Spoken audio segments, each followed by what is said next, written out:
Hello mga lalabs, ang video ito tayo ay gagawa ng dumplings. Yan nga pala, yung cabbage ko ay nagayat-gayat ko na yan at nilagyan ng kaunting asin at 13 minutes nilamas ko yan para matanggal yung kaunting tubig. At saka yung giniling na karne, na marinate ko na yan at saka ko inihalo yung cabbage. At ito na nga, tayo ay nagbabalot na ng dumplings. Wala na kasi akong stock. Minsan kasi pag nandito si amo kong lalaki, yan ang niluluto ko na pagkain niya sa lunch. 12 pieces ang kaya niyang kainin. Yan. Ganyan, nagbabalot ako. Nakagawa ako niya ng mga 57 pieces or 60 pieces na aking nagagawa. Para may stock. Nilalagay ko yan sa frozen, sa freezer. Para pag matigas na, nilalagay ko na yan sa ziplock. At kung gustong kumain, mag-boil lang yan. At mayroon ka ng pang-lunch.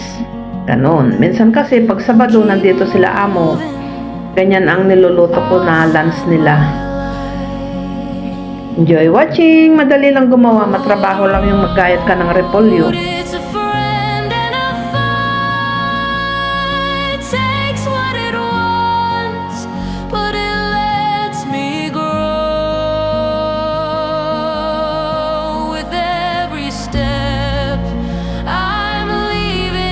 Kinulang ako ng wrapper dito, mga 7 pa na peraso sana. Kaya yung cabbage ko may kaunti. Iluluto ko na lang yun na ipipreto. Lagyan ng itlog. Yan, ganyan lang gumawa ng dumplings. Magbalot. Yung wrapper ko nga pala, binibili ko na yan. May ready-made nang nagagawa. Yan, may nabibiling ganyan na. 20 yung 1 cutty. Yan na yung mga nagawa ko. At ito nga pala, yung nagaling na sa freezer yan, matigas na, nilagay ko na yan sa ziplock. Para kung gustong kumain, kumuha ka lang dyan at mag-boil. At ito nga, magluluto ako ng aking lunch. Nag-boil na ako ng dumplings, mga 10 peraso yung niluto kong kainin ko.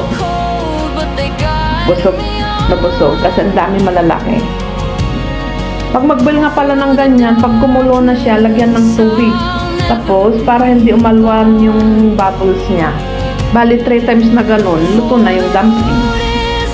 Ganun ang pag-ano ko niyan. At saka, pag pagsasarhan ng close, lagyan ng konting open para hindi magpitak-pitak yan pag pinoil. At mag-overflow yung bubbles niya, tubig. Pag nakatakip na, nag-boil na yan, bubula yung ano niya. Yan, enjoy watching! May chili sauce na pala ako. Masarap yung aking ginawang dumplings.